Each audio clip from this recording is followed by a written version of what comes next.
On January 5th of 1997, a group of children uncovered a dead body lying in a park. Quickly, they ran back to their homes and told their parents, who in turn called 911.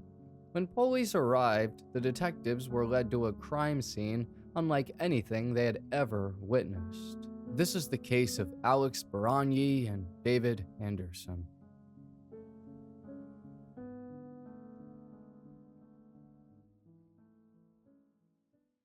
Hello, friend, and welcome to High Time Crime.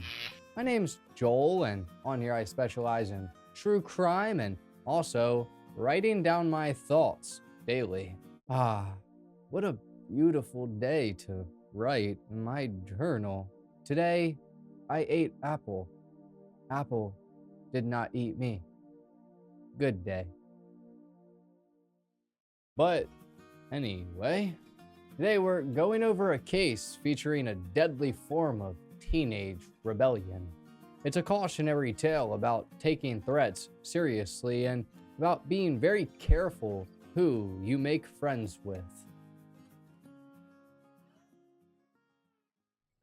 For our story, we're heading to Bellevue, Washington.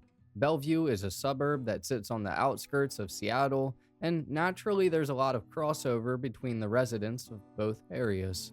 Like other parts of the state, the local scenery is filled with large coniferous trees, while the weather involves a pretty frequent amount of light rain. For several months of the year, the sky overhead is filled with a gloomy, dark gray color, but once the summer hits, this mostly fades away. Overall, Bellevue is a vibrant and energetic place with nice parks, movie theaters, and shopping centers. But many years ago, it was home to some very bad people named Alex Baranyi and David Anderson. Alex and David were two boys, both with troubled upbringings. Let's start with David. David Carpenter Anderson was born in March of 1979 in Texas. His parents' names were Leslie and Bruce. Leslie was a nurse who worked at a hospital, while Bruce was employed as a security systems operator. Leslie was known for being pretty shy, soft-spoken, and reserved, while Bruce was a large man who wore thick frame glasses and had a little patience for nonsense. Every weekend, he watched sports and had a backyard barbecue.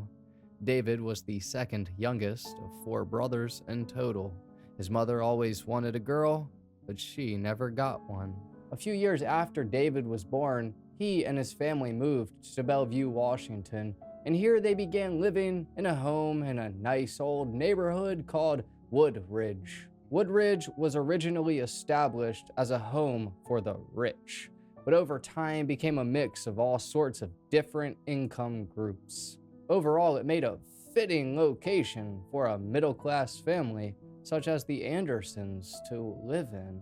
David's family was the traditional type, where his father was a disciplinarian and his mother was more of a homemaker. This type of setup later led to David and his brothers feeling a compulsion to rebel. At some point during David's childhood, his father's strict rules even resulted in two of his older brothers being kicked out of the family's home. From then onward, David himself got on a bad streak where he was frequently getting into fights with his father. Meanwhile, his mother Leslie was the one who tried to settle both of them down. Periodically, when David disobeyed his father's rules or got poor grades, he would go to school with a bunch of bruises on his body. Then, when his friends asked what happened, he'd just say he hated his father.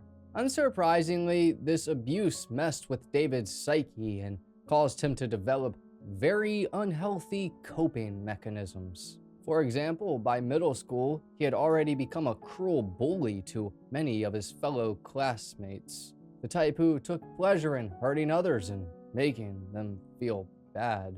Alongside this, David built up his physique by working out a lot, something that appeared to be a very healthy practice, but in David's case was just used to intimidate those weaker than him. As he got older, David grew into a full-blown rebel who refused to obey anyone's authority. Not his parents, not his teachers, and certainly not the police. Late at night, David would read biographies of criminals and killers, and soon he even began to idolize such figures. Meanwhile, the tension between him and his father Bruce was something that progressively built up over time.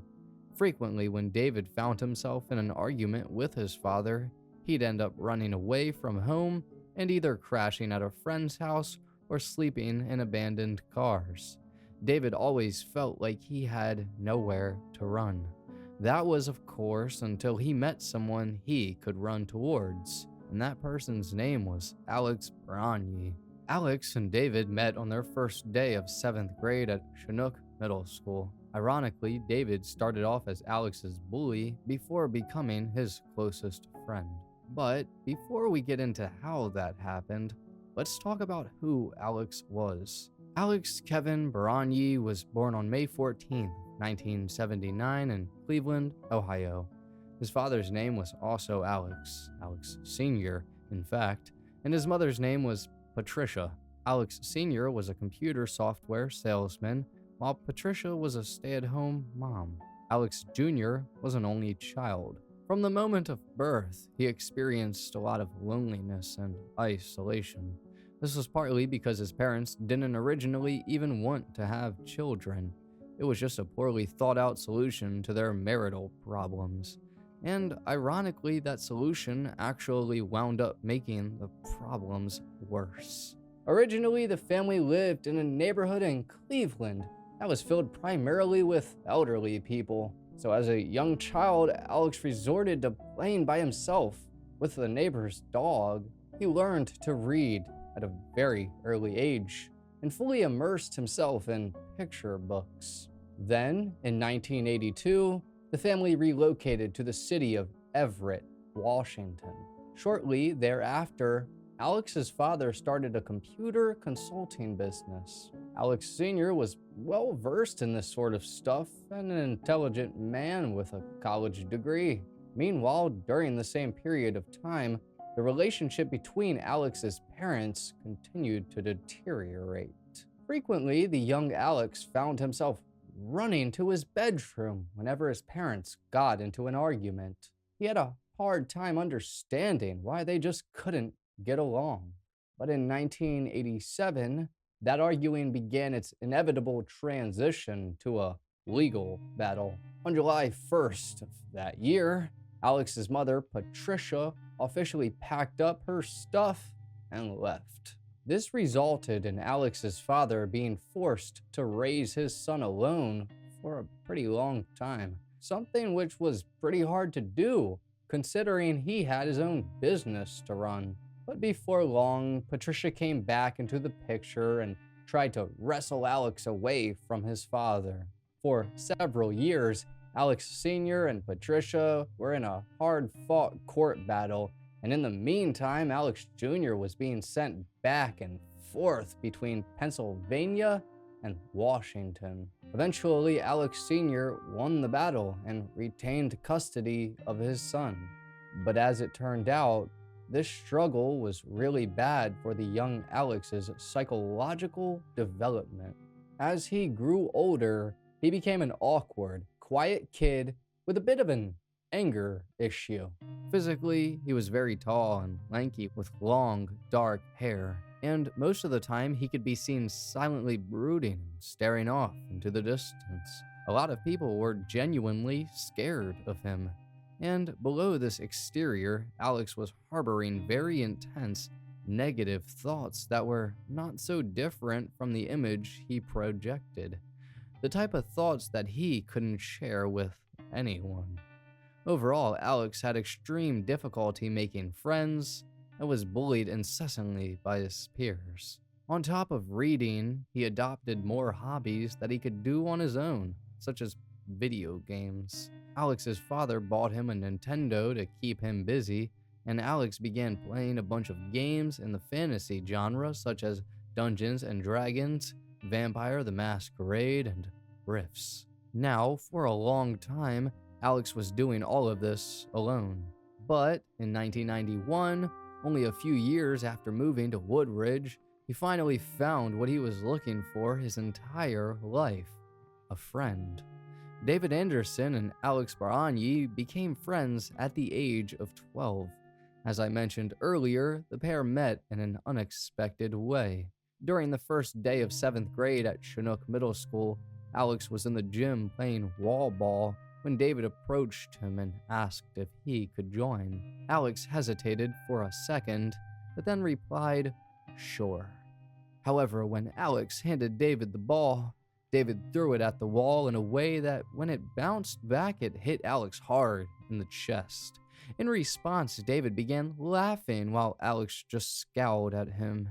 Upon realizing that Alex was angry, David retrieved the ball and handed it back to Alex in a gesture of goodwill. Then he apologized and walked away. But during the next several days, David went back to bullying Alex, and every time he'd see him in the hallway, he'd scream things like, "Where are you going, geek?" Meanwhile, Alex was not one for confrontation. Instead of fighting back, he'd mostly just ignore David or try to walk the other way. Eventually, David ramped up the bullying a bit, and every time Alex got off of the school bus, David would throw pine cones at him or punch him in the arm. But in a strange way, the pair eventually grew to like each other, and all of the bullying worked as sort of a bonding experience. By 8th grade, the following year, these two were best friends. Every day they hung out at each other's houses, played video games, and walked around their neighborhood. They also realized that they shared common interests in fantasy and science fiction. Soon they were fighting each other with fake swords and playing Dungeons and Dragons together. But alongside these somewhat innocuous activities, there were hints of a darker side to the pair as well. For example, oftentimes when they saw insects such as flies, they'd take them and pull the wings off or kill them. Or whenever they saw cats, they'd chase them down with sticks and whatnot. David and Alex also smoked cigarettes that they stole from local gas stations and David's older brothers. Now, another thing that was on the darker side was Alex and David's fashion sense. Each of them took a liking to wearing dark clothing, such as black trench coats, and because of this, the local community gave them the nickname the Blues Brothers. As the pair grew older, they eventually became part of a local Gothic subculture in Bellevue. The Goths in this area all gravitated towards a single Denny's restaurant in town. Here, they spent countless nights drinking coffee and chatting amongst themselves about various dark, morbid topics. Not everyone was explicitly goth per se, but many were. Alex and David identified with the culture, and as a result, they dressed in dark, baggy clothing and wore black boots. This Saturday night Denny's club, as it came to be called, was an infamous part of the local community. The mostly teenage boys and girls it was made up of all felt like outcasts in one way or another. Each wanted to be a part of something, so they established their own little breakaway sect of society. And David Anderson was in many ways a de facto leader of the group. Personality-wise, he was very domineering and confident, and people followed him around like lost puppies. Among the Denny's group, David was known for being a ladies' man with long blonde hair and a good physique, and almost all of the girls chased after him to some degree.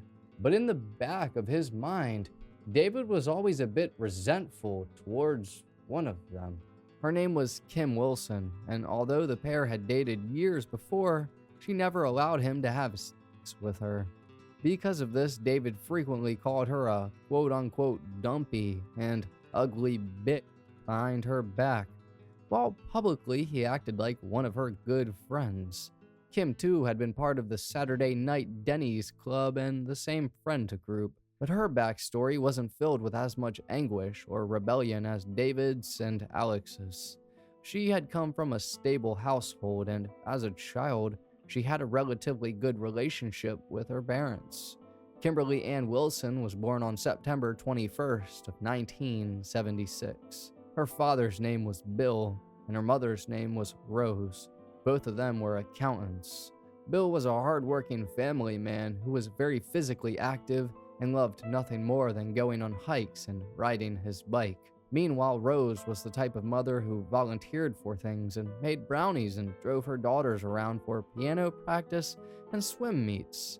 Kim had one sister named Julia, who was about 3 years younger than her. Together, her and her sister were part of a local youth group at church, and with this group, they traveled various different places across the state, helping to build homes for the poor. And although Kim and Julia were quite opposites in personality, with Kim being more of a rebel and tomboy and Julia being very feminine and reserved, they always found a way to get along. Kim herself was just genuinely a very kind and sweet person with a good heart. As a child, she was diagnosed with a congenital back problem, and throughout her life, it really negatively affected her. She had to have at least one major surgery, and the constant pain was a source of continual stress. Now, as a whole, the Wilson family got along, but as Kim got older and became friends with the Denny's crowd, her relationship with her parents did take a bit of a hit. It was really no secret that most of the crowd were not good influences, but as far as friendships go, some people just take whoever they can get. And up until a certain point, Kim was only really that disliked by David. As far as most of the others were concerned, like Alex, they felt pretty neutral towards her. But then in 1995, Kim did something that got her on Alex's bad side too. She started having a bit of a fling with a mutual friend of the Denny's Goths named Sarah. The girl Sarah had previously gone on a couple of dates with Alex in November of 1994 and ended things with him after that. Shortly thereafter was when Sarah and Kim began messing around a little bit. Together, the pair went to the movie theater and on long walks around Kim's neighborhood. This was only a short-lived love affair, but while it was still going on, Alex couldn't stand being in the same friend group as Kim. Whenever Alex, Kim, and the Saturday night Denny's club were meeting at Denny's, Alex avoided eye contact with Kim and had a hard time hiding his contempt for her. He just couldn't get over his jealousy. For months, Alex remained infatuated with Sarah and even sent her strange love letters suggesting he would do terrible things to either himself or his parents. Within a matter of time, though, Sarah and Kim had stopped their little fling, and Sarah went back to dating one of her ex-boyfriends. And who was this ex-boyfriend, you might ask? Well, coincidentally, his name was Mike Anderson, one of David Anderson's older brothers. So once Sarah went back to dating Mike, Alex soon had competition that was pretty close to home, his own best friend's brother. And during one night in the summer of 1995, Alex attempted to do away with the problem permanently. During this night, Alex had a sleepover at the Anderson family home. Naturally, he slept in David's room in a sleeping bag on the floor. But at some point in the middle of the night, David woke up to find Alex missing from his sleeping bag. In an attempt to make sure Alex was okay, David got out of bed. He went down the hall to find him, and eventually he found Alex in his brother's bedroom. Alex was hovering over David's brother Mike and holding a knife up to Mike's throat while he was sleeping. When David saw this, he quietly asked Alex, "What are you doing?" In response, Alex turned his head, looked at David, and smiled. Then Alex claimed he was just trying to give Mike a good scare. Afterwards, Alex and David went back down the hall to David's room, and for the rest of the night, David had trouble falling asleep. Overall, this experience was just one of many examples of Alex's threatening nature. But realistically, David himself was not much better in this regard. In fact, by the same year, David had grown into an increasingly dangerous person. On a regular basis, he was now using drugs and alcohol, and one day after school began in September of 1995, he did something extremely reckless. By then, David and Alex were in their sophomore year in high school. At school, David convinced a bunch of his fellow classmates to take a trip with him across the Canadian border. The intended goal was to apparently get some high-quality weed, and the small group included David and as many as 4 others. Together, they skipped class that day and took one of the guy's parents' cars up north. On the way there, the group stopped at a half a dozen ATMs and withdrew money from David's parents' bank account. In total, they took out $1,800, and during the trip, they spent it on things such as snacks, bags of weed, eating out at restaurants, and an overnight stay at a hotel. When David and his friends eventually returned to Bellevue, David found himself in deep trouble with his father, Bruce. Immediately, Bruce demanded that David find a way to pay him the money back. But in response, David became ever more resentful and angry. So he soon ran away from home, and a Seattle police officer tracked him down and took him to the Department of Child Protective Services. While there, David admitted to using drugs and alcohol and learned that he was under investigation for various minor crimes. These included property damage for a hit and run, arson for lighting a political sign on fire, and grand theft for stealing the $1,800 from his parents. When David's parents were notified of him being found by the authorities, they refused to allow him to return home. So for the next several months, he stayed at a few of his friends' houses, including Kim Wilson. Kim's family allowed David to stay at their house for a generous length of time and were overall very hospitable to him. By December of 1995, though, David's parents finally allowed him to return home. But once he was back living under his parents' roof, David's behavior only continued getting worse.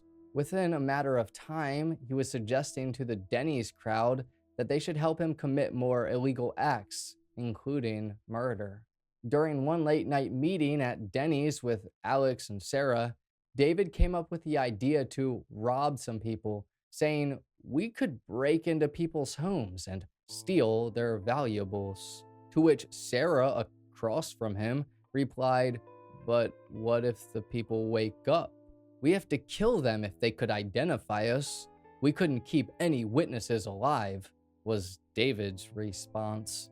Now, this conversation would end up being just one of many. The next person to report David saying something like this was a kid named Mike. Mike was a stubby teenager with a baby face, and he and David had met while playing Dungeons and Dragons together. During Christmas break, Mike spent the night over David's house, and over the course of their hanging out, David began discussing the topic of murder. David claimed to Mike that not only had he already killed as many as 15 people, but that he and a group of people were going to kill some more in an armed robbery. At the time, Mike laughed it off, but in the following year, in 1996, more people made similar claims regarding David. Throughout the year of 1996, David dated multiple different girls, and each one reported having a weird conversation with David about his desire to kill. The first was a blue-eyed, blonde-haired girl named Danielle. The couple's relationship consisted of basic things like going to the mall on movie dates and hanging out at local parks. According to Danielle, in early 1996, just a few months after the pair had begun dating, David explicitly said to her, "I'm going to kill someone before I turn 18. I've done some research, I know the laws and how to get around them. I'll still be a minor, and so I'll get a lesser sentence." Upon hearing this, Danielle found herself stunned and wasn't certain whether or not David was being serious. But as he continued, it got even worse. Next, he said to her, "I want to experience the power of killing someone with my own hands. It's going to be very violent. It's going to be a very special murder. I want my victims to feel pain. I want them to experience the pain I felt all my life. Then David went into very specific details about the type of murder weapons he would use. He said that he was proficient with using a baseball bat because of his history of playing the sport. Additionally, he claimed to have a large collection of different knives that he was equally capable of using. Naturally, Danielle had gotten a bit scared by this point in the conversation, so she changed the topic to something else. Now, ultimately, David broke up with Danielle a few months after this, but the next girl he dated, named Laurie, made similar claims. Laurie was a petite girl who David dated beginning in March of 1996. According to her, there were multiple examples of David making claims not only about murder, but about murdering a specific person named Kim Wilson. One day in April, David, Alex, and Laurie were playing basketball outside David's house when Kim showed up unexpectedly. Kim parked her car across the street, got out, and walked up to the group asking, "Hey guys, what's going on?" After that, Kim went over to David and whispered in his ear, asking to speak to him privately. Together, the pair then strolled onto David's front yard and spoke without the others being able to hear them. During their conversation, Kim told David he owed her a bunch of money and needed to pay her back. For years, Kim had paid for David's meals at Denny's out of her own pocket, and now she was asking for something in return. Kim told David that if he refused to pay up, she would tell his parents. Meanwhile, David resisted, arguing that the amount of money she was claiming he owed was too much. He said he thought the stuff she paid for was more of a gift as opposed to a loan. Eventually, Kim just became frustrated at David and returned to her car and drove off. According to Laurie, after this, David told the others, including her and Alex, that he was so mad at Kim that he could, quote unquote, kill her. To which Alex agreed, saying, "Yeah, we could kill her, and we could take her car and take it to the chop shop. We could make some money." But not long after this little spat with David and Kim effectively managed to put David in a predicament that converted his dislike of her into pure hatred. In June, she effectively convinced David to sign a legal contract saying that he would pay her $350 by September of 1996. It's not 100% clear how Kim managed to do this, but some believe he may have signed it when he was drunk. Regardless, it was a legal contract, and Kim even had someone else there as a witness. Despite what she told David about Florida, the real reason why Kim needed this money was because she had accepted an offer to join the AmeriCorps program. This was a great opportunity for her that was going to allow her to travel to various different states helping people. But in order to do it, she would need to collect a bit of spending money. Now, unlike David, Alex, and the rest of the Denny's Club, Kim actually cared about her future. She was taking classes at community college and actively attempting to improve her life. This was a stark contrast to David and Alex, who by then had since dropped out of Bellevue High School. But anyway, after signing the contract, David was in a bit of a pickle. To David, paying Kim her money back by September seemed practically impossible, especially considering the fact that he also still needed to pay back his father for stealing money from him the year before. So before long, David's proposed solution was to kill 3 birds with 1 stone. Get back at Kim, take her money, and possibly even murder her if he had to. This would not only fulfill his desire of killing, but also help him pay his parents back and render void the contract he had signed with Kim. So during yet another Denny's conversation in 1996, David officially floated the idea of robbing and potentially killing Kim Wilson and her family. Evidently, David asked the Denny's group, "You know who has a lot of property? Kim Wilson and her family. We could break into their home and take the electronics and steal their cars." Alex, sitting across from him, responded, "Yeah, we'd make a shitload of money." To which David replied, "But those losers never leave the house." We'd have to do it while they were still at home. If they called us, we'd have to kill them.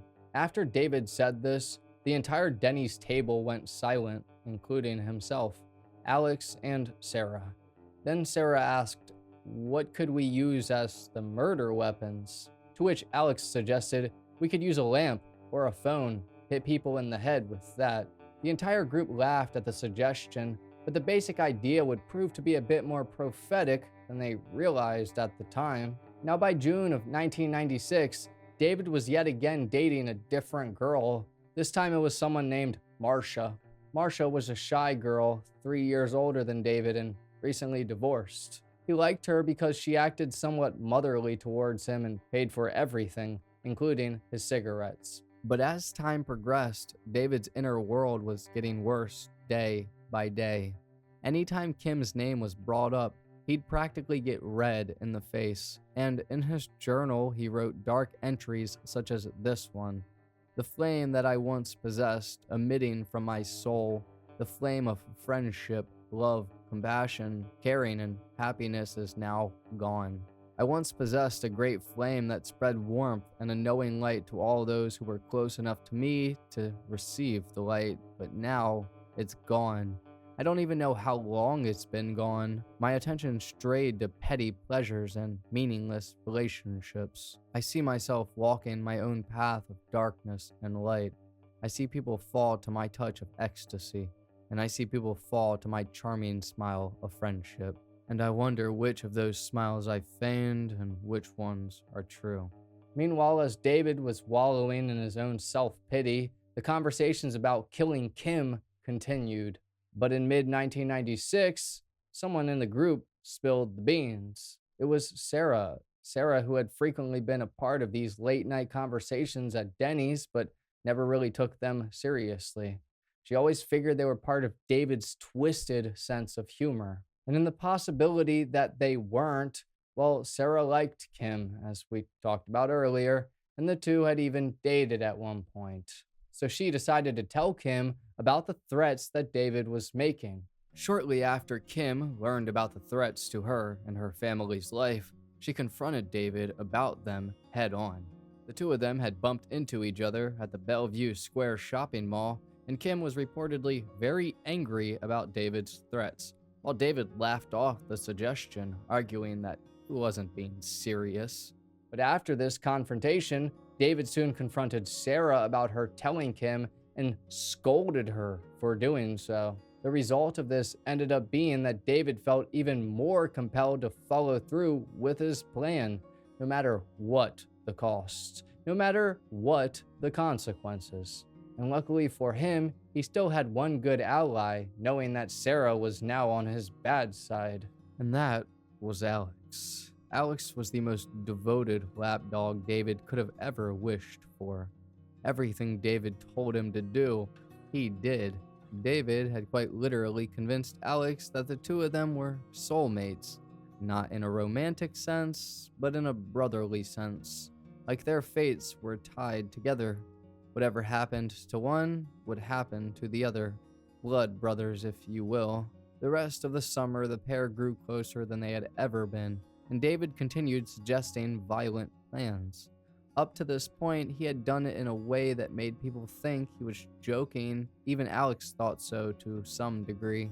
But one afternoon, while Alex and David were strolling through their neighborhood, David made it very clear that he was serious, dead serious, and that this plan could easily become reality. Speaking to Alex, David said, "You know, Alex, this is something that could be done in real life. We could do this for real. We could lure Kim out of her house, to a park or someplace where there's no phone. We gotta get her where there are no houses, no lights, and no cars coming by. We could kill her and dump her out in Issaquah or somewhere in the mountains over there. Then we could go to her house and kill her family and take their cars and VCR and stuff like that." Now, according to Alex, he had a hard time believing David was serious and that he was genuinely considering doing such a thing. Regardless, Alex felt like he owed David a huge debt of gratitude for being the only consistent person in his life. When other people, like his mother, had abandoned him, David always remained in the picture. And if he wanted to keep it that way, well, Alex was going to have to play ball. And considering the fact that he was already pretty mentally unstable, Alex was only one bad incident away from being pushed over the edge.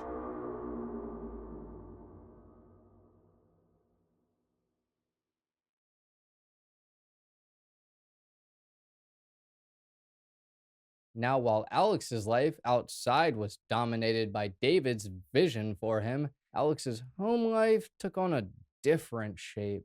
Here, he did have at least a bit of a life of his own, even if that life was very small.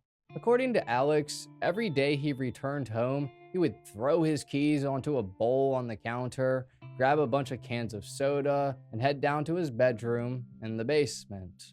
It was here where he would remain completely alone for the entire night, not speaking to anyone. His relationship with his father had grown progressively worse as time passed, and he had a stepmother by this point, but he hated both of them. His favorite activities to do in his bedroom at home consisted of things like playing Super Nintendo, watching Star Trek, and reading and writing. Some of the stuff he read was somewhat normal, like science fiction and fantasy, but he also delved into occult literature. One example of this was a work he owned by Aleister Crowley called Liber Astarte.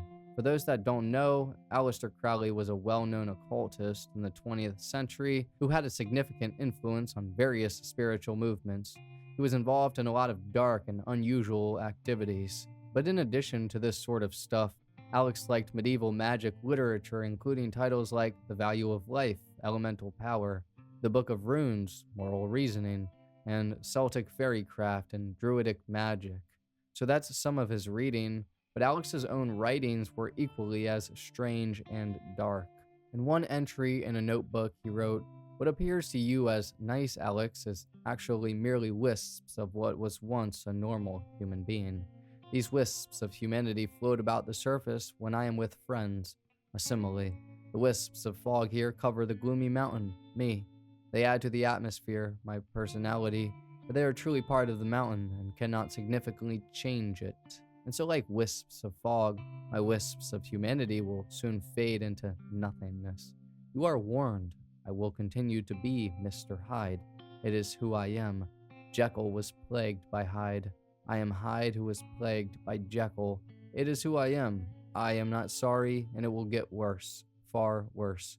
For one day my humanity, my charity, my goodness of heart will be forever dissolved, and I will truly be pure and free. Now, in no way was Alex what you would call an intellectual, but he was intelligent. Very intelligent, in fact. At some point, he did an IQ test and received a score of 137. Not quite genius level, but close enough. But even with this being the case, he never applied himself in school and consistently got bad grades, which was yet another source of conflict between him and his father. On several occasions, his father came home complaining about bad report cards. And naturally, Alex's response was just to hunker back down into his bedroom dungeon and avoid the issue. Now, two activities Alex did apply himself to were shoplifting and sneaking out of the house. Both activities he did with David. And for the first one, shoplifting, Alex had even devised a long set of rules for. These rules included things such as be confident, don't take stuff out of your pockets once outside, steal one at a time, and large stores prosecute more. Surprisingly, throughout his shoplifting career, he never ended up getting caught.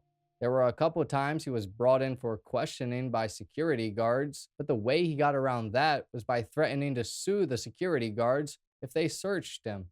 Now, as for the other bad activity he did, sneaking out of the house, this was something that he was caught doing. Alex's father knew his son snuck out to hang out with David, and he couldn't stand it. In fact, he really couldn't stand David at all. Alex's father saw through David quite easily. He thought of him as a cunning, overconfident snake. The only good part about David was that Alex had a friend. Still, in order to stop Alex from sneaking out, Alex's father installed a security system in their home. So from that point onward, whenever Alex snuck out, his father ran down the stairs and stopped him. Even this, Alex found a way around though, so ultimately his father just ended up gluing his windows shut. Nevertheless, when push came to shove, the Gothic Blues brothers always found a way to hang out. Now, while the vast majority of the time, Alex was either alone or with David, one day in the summer of '96, he had some female company with him. The girl that came over his house was Laurie, the girl we mentioned earlier that had previously dated David. Well, post-breakup, one day, Laurie and Alex were hanging out in Alex's room in the basement. Laurie was on Alex's bed while Alex was sitting on the floor. Before long, Alex's stepmother walked down the basement steps to do a load of laundry. As she was doing so, she peered into Alex's room through a crack in the door and saw Laurie on the bed. Right away, Alex's stepmother ran back up the stairs to tell his father. Having girls in the house was a big no-no in the Bronyi household and yet another one of Alex's father's rules. So the moment Alex heard his stepmother running up the steps, he knew exactly what he was in for. Immediately, he turned to Laurie and said, "I guess I'm in trouble now," to which she replied, "For what?"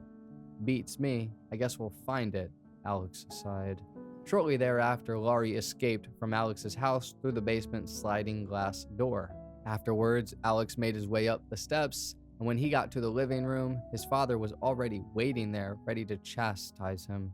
Alex's father reminded his son of the rule about having girls in the house. And then Alex got defensive, and within a matter of time, the two of them got into a physical altercation. Alex's father threw a punch at him, and in turn, Alex kicked him in the stomach, leaving him breathless. After that, Alex called up David on the phone, told him about the fight, and asked him to come pick him up. Once David picked Alex up in his car, the two of them then drove to David's house. While there, Alex spoke with David's father about the altercation with his own father and asked him to stay the night. David's father agreed, allowing Alex to stay over the night, but he told him that the following morning he would need to return back home. That same night, while Alex slept in David's room in a sleeping bag, David's father called Alex's father and asked them about the fight the two of them had. In response, Alex's father explained the whole fiasco, and David's father gave him some advice and said the two of them needed to work it out. The next morning, David dropped Alex back off at his house, and when he entered through the front door, his father was standing there waiting for him. Alex's father apologized to his son with tears in his eyes, while Alex just rolled his eyes, said bullshit, and walked past him. Within a few months, both Alex and David had moved out of their respective homes. David was finally kicked out of his parents and went to live with his older brothers, while Alex went to live with a friend of his named Bob. For a brief period of time after the summer, Alex and David reached some degree of stability in life, it seemed. Both had gotten jobs in Seattle at a place called Right Way Waterproofing. Here they worked as day laborers, helping to waterproof people's homes. This allowed David to attempt to save up in order to pay back his debts to Kim and his parents, while Alex got the opportunity to make some money and embrace the value of hard work. According to the family Alex was living with during this time, he appeared to them to be of good character. He helped around the house, had good manners, and oftentimes worked as long as 40 to 60 hours a week. And overall, it seemed like Alex was just doing much better than before. He had a job and lived with a nice family. But the truth was that underneath this thin veil of politeness and stability, Alex's mental state was continuing to deteriorate. The same underlying issues that had plagued him before still dwelled beneath the surface and festered. While in his bedroom alone, he began practicing using weapons such as swords and would slice into furniture and the walls.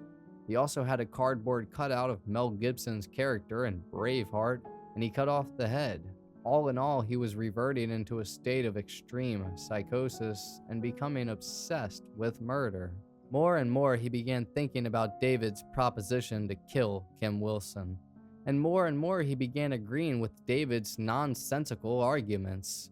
One thing Alex wrote in a notebook went as follows: all things deserve life, and as such, many things deserve death. Those that sing praise of killing have never done it. Killing is very hard. It pushes our minds to the limit. It crashes our egos against the jagged shores of our conscience. Ask yourself, do those in my family deserve to be wiped from existence? It's a hard choice if you think about it for a while. I have done the unspeakable. Death and killing neither worries nor scares me. I have seen and done far worse.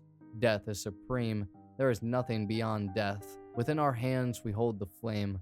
I have done the unspeakable. I have become a god, for I keep my lips close to others' flames, ready to blow the wind of judgment. Through my power I am God. There are others higher than me, but their power is no greater. Fear not death.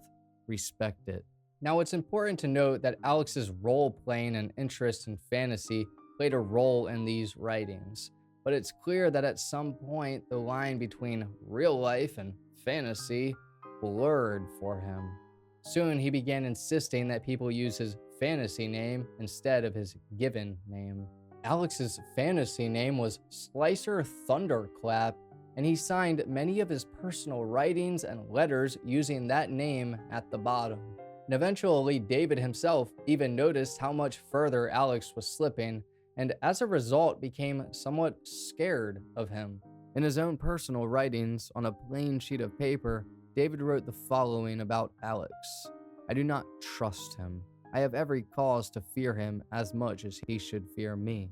But we are the best of friends, or so he pretends.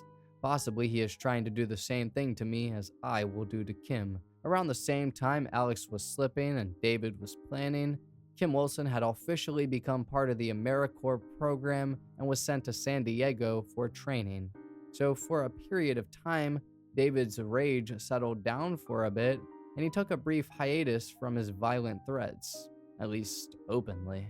In the years leading up to that point in time, Kim had issues with people other than David, namely her own parents. Like we originally talked about, her family life started out well, but because of her back issues, she missed a lot of school, and while she eventually graduated with the help of some good teachers, as it was happening, it hurt her relationship with her parents. Also, another issue arose when Kim told her parents she preferred to become part of the AmeriCorps instead of continuing her college education. This became yet another source of contention between her and her parents. And when she returned home from San Diego for the holidays in December of 1996, she would be forced to confront the problem head on. But little did Kim realize that yet another problem was waiting for her that wasn't related to any of this. A problem that was a long time in the making.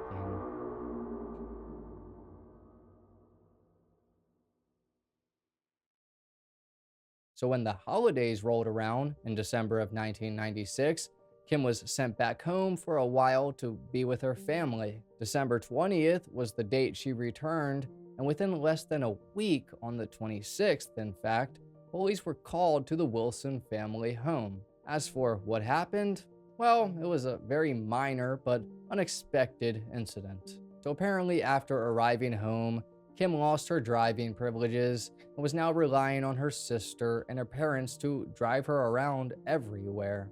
As a result of this, she got into a bad argument with her parents on the night of the 26th.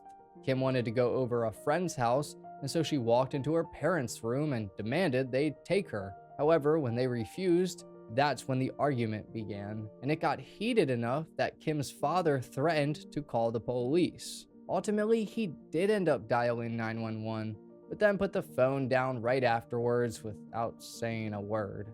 Nevertheless, a police officer was still sent to the house. Upon arriving, the officer soon learned that it wasn't that serious, and the incident was reported as a minor domestic dispute. Notably, the dispute started out being an argument about not being driven to a friend's house to a dispute over Kim choosing the AmeriCorps over college. Anyway, this was very mild to that which was to come. By January 3rd of 1997, the Wilson family had recovered from their petty squabbles and and were healing from it. That morning, Kim's sister Julia had opened a letter in the mail from Western Washington University. The letter told her that the university had accepted her and that she was going to have the privilege of being a student there. It was a very exciting and celebratory occasion for Julia. Right away, Julia got on the phone and first called all of her friends before calling her mother. Julia and Kim's mother, Rose Wilson, was at work at the time at the University of Washington. After Julia informed her about being accepted, Rose told her daughter that she was incredibly happy for her, and after they got off the phone, she was in a tremendous mood. On top of learning that one of her daughters was accepted into college, Rose had also worked things out with Kim by then.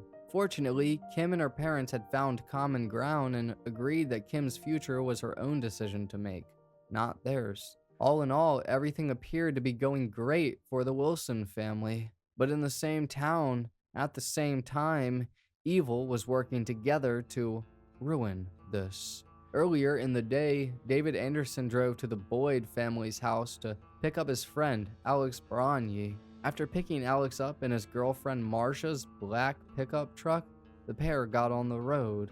While on the highway, the pair had a somewhat casual discussion at first.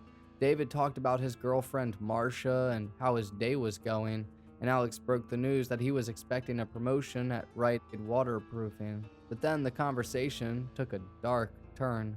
Suddenly, as David pulled into the parking lot of a Sherry's, a local restaurant, David said, "By the way, Kim's in town. Why don't we do this stuff tonight?" Despite the casual way he said this, Alex was still caught off guard a bit. He still had a hard time believing David was completely serious, even now that he himself was in a dark place mentally. Nevertheless, once the pair got out of the truck, entered the restaurant, and sat down at a booth, the conversation continued. Both of them had gotten drinks by then, David a coffee, and Alex a root beer. After staring at each other for several seconds straight and not saying a word, David broke the silence, saying, "So, let's do it tonight."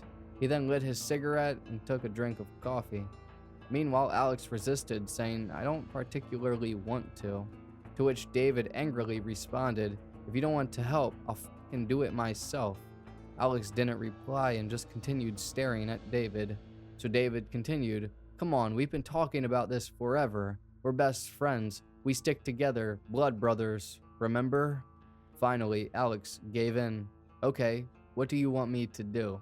he asked. After that, David provided Alex with a full rundown of his plans for Kim. Then David exited the restaurant to use a payphone outside of the building, while Alex remained seated inside. The person David called was, of course, Kim Wilson. Once David was finished talking to Kim over the phone, he went back inside and asked Alex if he was ready to go. Afterwards, the pair left and returned to Bellevue in the black pickup truck. Then, around 10 p.m., they arrived at Alex's place at the Boyd family home. Upon arriving, they went inside to retrieve a bunch of the necessary weapons they would need for their plan. Evidently, these weapons had been stored in Alex's room the night before by David without Alex's knowledge. As they were loading the weapons onto the truck, one of the family members from whom Alex was renting his room out spotted the pair from the window blinds. Now, because of how they were carrying the weapons in the sleeves and of their black trench coats, she was unable to actually see what they were loading onto the truck. Even so, she recognized whatever they were doing looked very suspicious. But once they were done loading the weapons onto the truck, Alex and David stood outside next to the truck, smoking cigarettes and waiting around. By then, it was 11 p.m., and they wanted to make sure that the rest of the Wilson family, besides Kim, would be sleeping once they made their move. After they had waited for a sufficient amount of time, they got into the black pickup truck and began making their way to Woodridge Water Tower Park. This was it. All of their planning, all of their late-night discussions at Denny's, it was all about to come to a head. On the way to the park, neither of them said a word. But after getting there, David parked in the parking lot and the pair got out. The weapon they decided on was a medium-sized rope. Next, they turned and walked up a gravel trail for about 30 yards before stopping near a bunch of bushes. At this point, David told Alex to hide behind a large bush with the rope, while he himself went back to the truck to leave and go pick up Kim from her house. After David returned with Kim in the passenger seat of the truck, he once again parked in the parking lot. Then together, David and Kim got out and began walking up the same gravel trail where Alex was nervously waiting behind a bush a little further up. At first, they were walking side by side, but then David moved in front of Kim. The time was past midnight, and the weather was a bit cold outside with a slight breeze. The only thing that could be heard were the sounds of nature and footsteps on gravel. Once David and Kim finally reached the point where Alex was waiting, David gave Alex the signal and Alex hopped out of the bushes behind Kim with the rope in his hands and began laughing hysterically. Quickly, Kim turned around and felt her heart drop, but when she saw it was Alex, she let her guard down and just said, "You scared me." Meanwhile, David walked off to the side of the trail, and when Kim turned back around to continue walking the trail, she no longer saw him. Seconds later, Alex followed through with the plan at David's urging and began strangling Kim from behind with the rope. Only minutes after this, Kim was completely dead at the hands of Alex Baragni. With David's help, he dragged her body behind some of the nearby bushes. But as tragic as this was, it was not the end of David and Alex's evil plan. Following their murder of Kim, David and Alex had a few other people to check off of their hit list. Together, they drove in a black pickup truck to the Wilson family's home and got prepared for the second part of their plot. It was now shortly after 2:30 a.m., and I will say at this point what actually happened gets a little blurry. During interviews with police and during his trial, Alex took credit for all of it, but there's also forensic evidence proving David was in the home at the time. Blood on his boots was later matched to that of both Bill and Julia Wilson, so it's highly unlikely that Alex was acting alone. Regardless, the outcome was as follows. Each of the Wilson family members were murdered in extremely brutal ways, including being both beaten and stabbed repeatedly, far more than was even necessary to kill them. After parking up the street and then entering the Wilson home through the unlocked front door, David and Alex slowly began making their way further inside of the dimly lit house. Their first destination was the shared room of Kim's parents, Bill and Rose Wilson. This was on the third floor of the home after a set of stairs. When David and Alex took a couple steps in the hallway, they heard the family's dog begin barking in a room down the hall. Then they heard a man get up out of the bed and tell the dog to shut up. Right away, the pair scurried back down the stairs for a moment before slowly heading back up and into the hallway. In their room, Bill and Rose were sleeping soundly in their bed, and as David and Alex crept in, it remained that way. But upon getting close enough, Alex raised a bat high above his own head, and then suddenly, the dog in the corner of the room began barking again. Nevertheless, Alex ignored this, raised the bat again, and swung it down onto Rose Wilson's head repeatedly. Rose had been lying on the right side of the bed, and quickly Bill Wilson, who had been lying on the left, woke up and started yelling, "What's going on?" After that, Alex dropped the bat, pulled out his knife, walked around to Bill, and stabbed him multiple times in the upper torso. Bill fought back as much as he could and swung at Alex, but just wasn't able to stop the onslaught. Once Bill had been seriously injured and was leaning over the bed, Alex picked up the baseball bat again and finished him off. It's unclear what part David played in all of this because we only have Alex's confession to go off of, but the most logical explanation is that he took turns with Alex holding the victims down while the other would attack. Considering the amount of wounds per victim, David most certainly took his fair share of lunges and swings. Anyway, following their vicious attack on the Wilson parents, David and Alex exited the room and went back into the hallway. Almost immediately, they encountered Julia Wilson coming out of her bedroom at the other end of the hall. The 17-year-old Julia had awoken from all of the commotion and was trying to figure out what was going on. But quickly, David and Alex ambushed and attacked her, and she dropped to the floor crying. As David and Alex began their vicious assault using knives, Julia tried to protect herself by putting her arms up.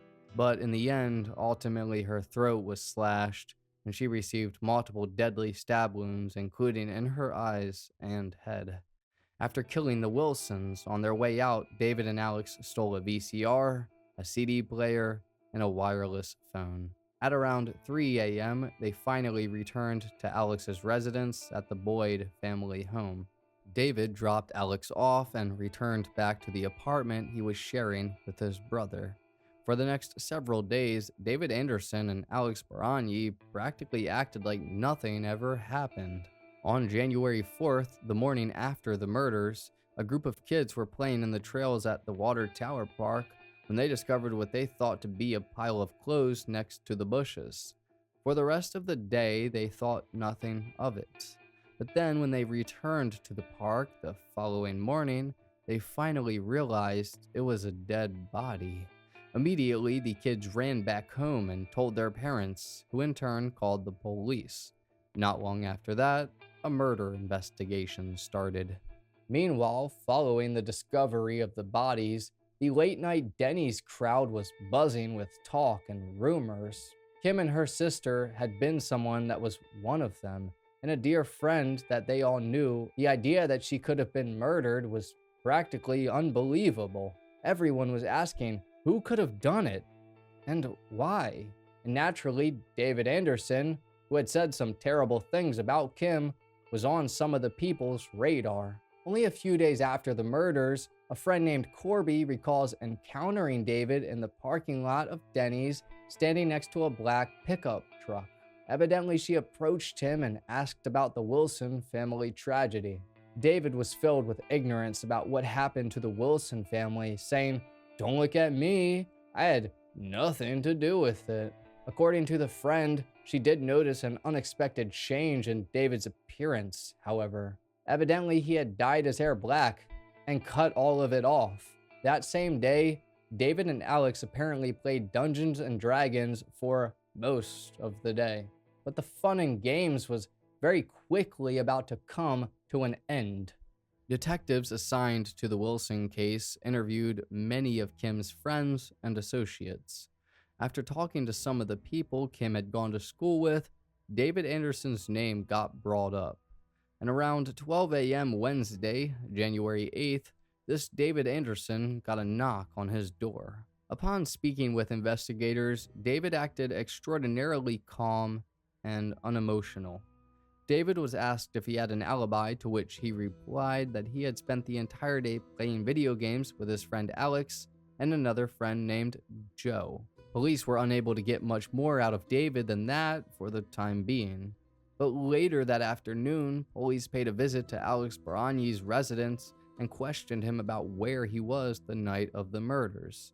Alex corroborated David's story about playing video games together throughout the entirety of the day Kim and her family were murdered. And just like David before him, police were unable to get much more out of him than that. They did ask him, however, about his shoes. Evidently, one of the pieces of evidence from the crime scene was a distinctive bloody shoe tread pattern discovered on the floor. Alex showed them a pair of brown work boots and claimed they were the only pair he owned. Those work boots did not match the treading found at the crime scene. Now, frankly, at this point, not all of the detectives found anything about David or Alex to be particularly suspicious. Weird, perhaps, with their weapons and book collections and whatnot, but not necessarily killers. But then, as more information came in regarding the case, Alex and David were increasingly being looked at as possible suspects. One thing that was soon learned was that, according to other witnesses, David and Alex were not home the entire night of the murders. Additionally, authorities figured out from one of Alex's friends that Alex most certainly did have a pair of boots that matched the treading found at the crime scene. And overall, there were 2 different sets of footprints found at the crime scene, proving there had to be 2 suspects. So 5 days after the murders, police once again contacted Alex Baragni and officially took him in for questioning. After investigators confronted Alex with the evidence they had against him, he folded almost immediately. But one thing he didn't do was rat out his best friend, David. Instead, Alex told investigators that while he did have an accomplice who helped him murder the Wilsons, he was the one that did most of the work. The other nebulous person was hardly even involved. Alex was saying whatever he could to try to minimize the possible damage to David. Even up to this point, he was still demonstrating loyalty to his first and only friend. Alex was quoted saying to the interrogators, "If you say I have the choice of getting the death penalty or ratting out David for doing something, I'll take death." Alex also said to the investigators that part of the motive for killing the Wilsons included the fact that he was, quote unquote, in a rut. He also claimed that when he was committing the crimes, it almost felt like he was watching himself do it, like it was a third person video game or something. Clearly, by this point, Alex was pretty far gone mentally. The line between real life and fantasy had been completely dissolved. But anyway, once a confession was made, Alex Baragni was taken into police custody. And about a day after this, David Anderson too was officially being interrogated by police in a small, dimly lit room. In his interview David gave with police, he acted like his usual arrogant and cocky self. He first admitted to police that he lied to them about being with Alex on the night of the murder. Instead, he claimed that he had been out all night driving the black pickup truck on the freeway. Then David told investigators that he had known for a while that Alex was planning to murder Kim, but he didn't entirely understand why. In fact, he said that Alex had virtually no relationship with her, and that the only thing they shared in common was that they were friends with him, meaning David. So in other words, David had no problem lying to help himself and hurt Alex. Overall, he refused to confess to anything and demanded a lawyer. But truth was, David wasn't going to be able to hide behind a lawyer forever. The evidence against him was mounting. Within days, police found multiple pieces of forensic evidence. One of these was found in David's bedroom at the apartment he shared with his brother.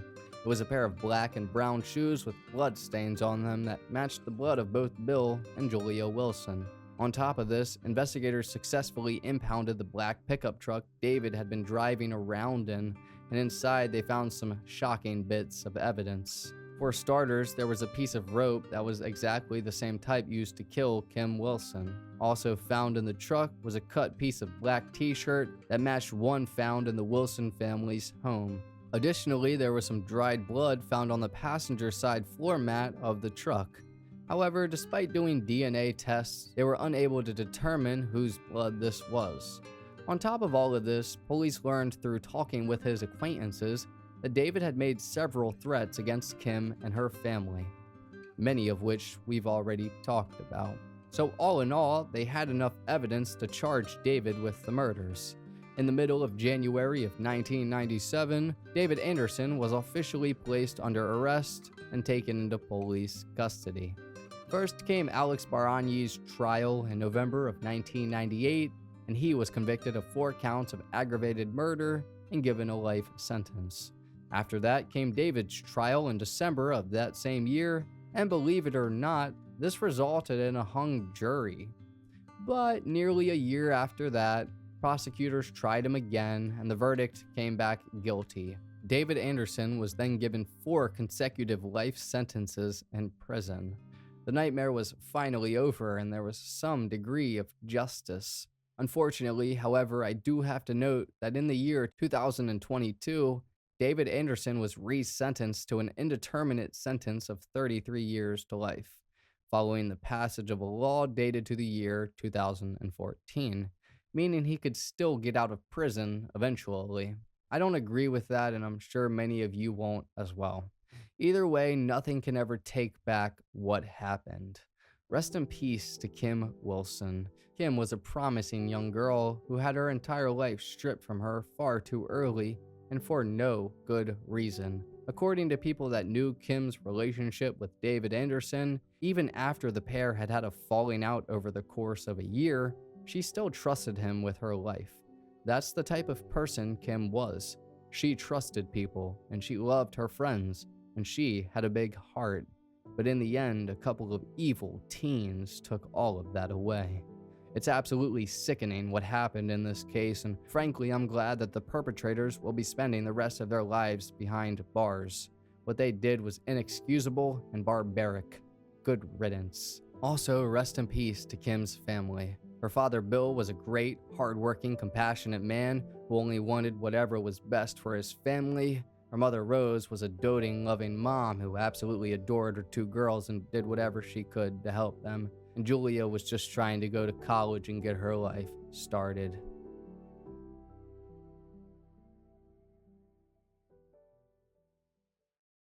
But anyways, thank you for watching this episode of High Time Crime. If true crime is your thing, then please like and subscribe because it's all we do. I also have an all-exclusive Patreon if you're interested in that. There's a bunch of tiers to choose from, and the third one allows for you to see a Patreon-only video, and that tier and the second one allow you to have your name at the end of each High Time Crime video. I hope you have a great rest of your day. Take care, friend.